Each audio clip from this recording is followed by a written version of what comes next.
Welcome back to the Manor. Julian McBain here, and as you can see, we are in Palworld. If you can't tell, this is actually a voiceover to existing material because I wanted to discuss a couple of things that have been coming up in Palworld, and I felt it was important to kind of like not be distracted by monsters trying to eat my face in order to discuss them with you. So we're going to have a little chat today. But before we get started, if you're new to the channel, welcome to the Manor. Please take a moment and subscribe down below. We are on the road to 13 million subscribers, one subscription at a time, so make sure you subscribe. So,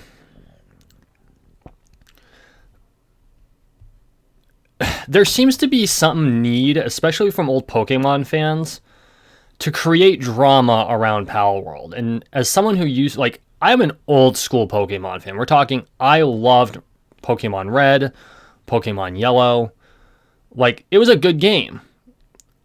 But let's be facing it. The reason people are pissed off has nothing to do with the fact that Palworld is a monster capture system. Okay? First off, it was done before Pokemon. It was. I don't remember the name of the game. You had to go out and capture robots, but it was done before Pokemon. Two, the quality of Pokemon games has degraded over the course of years. From what I understand. I haven't played any of the more modern Pokemon games. I couldn't be bothered because Red and Yellow. Why do I want to go back and capture another 100 creatures that look more and more bizarre every time they do a new release? And now they're up to like 600 or 700 Pokemon. Like, why is that? Why? What was wrong with 151? And some of those old school Pokemon, they renumbered half of them. So I don't even know what numbering system I'm supposed to use anymore. So no, if you're a Pokemon fan that's hating on Palworld and you haven't even played Palworld yet, shut up. That's all I got to say about that. Because this is not Pokemon. Palworld is a hardcore survival game. And you want to know something? That makes it a better game, in my opinion. The fact that it's got more challenges. The player's actively involved in combat. Like, you can have your base raided. You can starve to death. This makes it a far more challenging experience.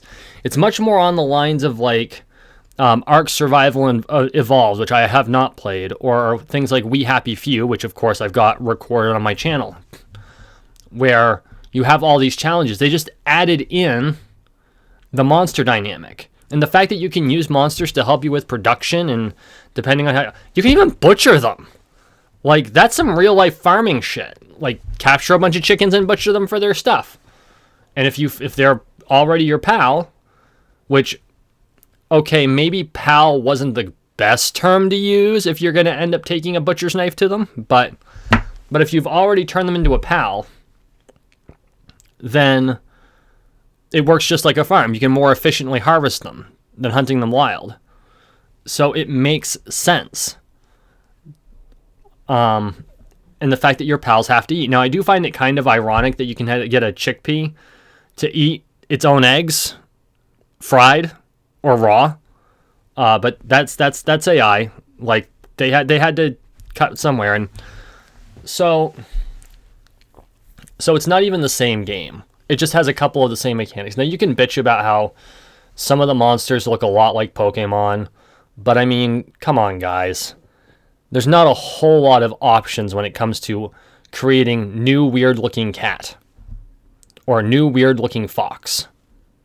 And I'm sorry, but I really like Huggy Fire.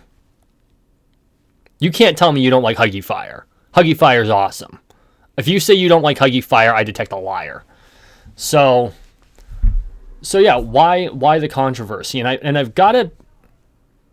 I think it's because it's a sunk cost fallacy, and this is what I think it is.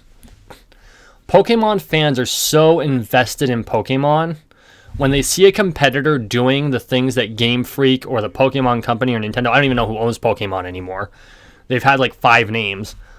When they see what Game Freak could have done and has not done, and then a third-party developer, an indie developer, on a $6 million budget, puts out this game and it's awesome and it's only 60% complete,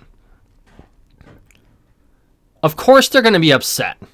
Because Game Freak's been taking their money for decades. and keeps putting out the same game over and over and over again. And people keep buying it. And they buy all the plushies, and they buy the trading cards, and they buy all of the merchandise. Like, for some people, Pokemon's their whole personality. I really hope that Palworld does not become some people's personalities. That would be kind of tragic. So, but I get it. Because it has been such a paradigm shift for a lot of these people that they're struggling to understand why. And to be fair, if your whole worldview, if your favorite thing in the world was suddenly one-upped by a small-time competitor, and I mean, let's be facing it, this thing had, what was it, 19 million downloads when I downloaded it. 19 million. Pretending that Game Pass doesn't exist, because trying to do the math on Game Pass is a formula I don't even want to bother with. Okay, 19 million at $30 a copy. They made $570 million in revenue in their first 2 weeks, which is good because they're burning at like $500,000 a month to keep the servers running.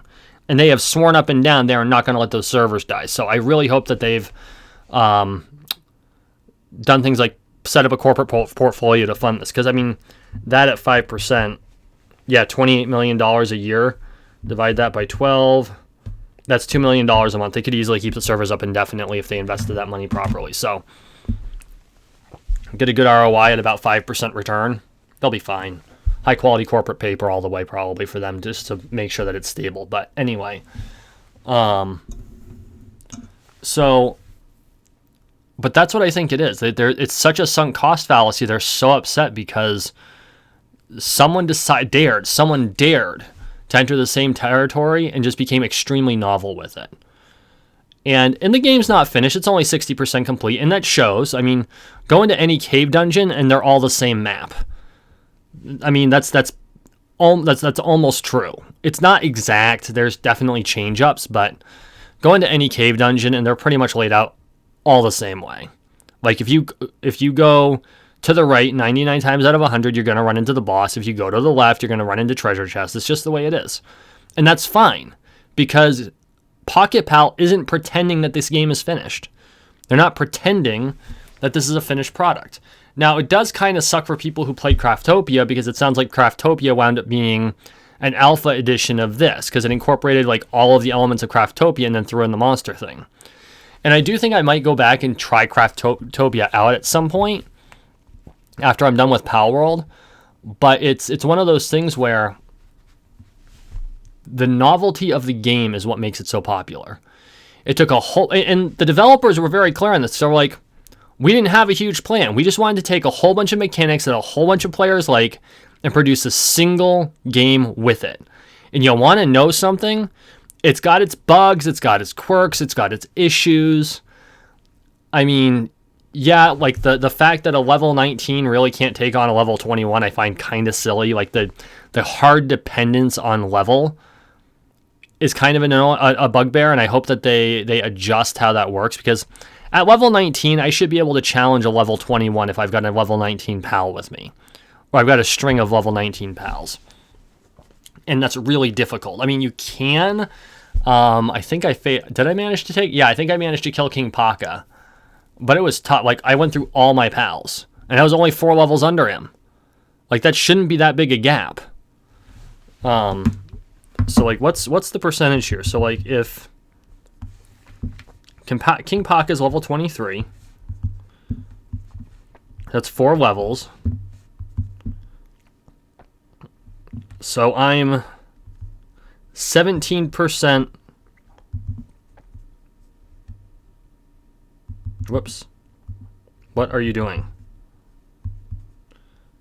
I'm like, he's 19% more powerful than me, I think. Hang on.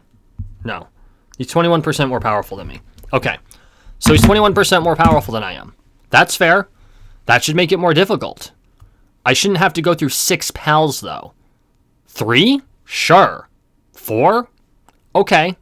5's kind of getting close. So I think there's definitely some mechanical things that Pocket Pair needs to adjust, and I know they're already doing it. There's going to be a whole bunch of quality of life changes that they bring in, and of course, we'll bring you the patch notes as they come. But I felt that it was important to really address like the Nintendo issue, because it's to the point when the president of Nintendo has to come out and say that we will go after any prosecutable violations of our IP. There's a Blizzard developer who does a lot of shorts on YouTube, and I really I forgot the guy's name, and I'm sorry. I'm going to see if I can't look it up real quick without screwing up the recording. But the fact of the matter is that, oh, what the hell is your name, dude? So, but the fact of the matter is that the problem is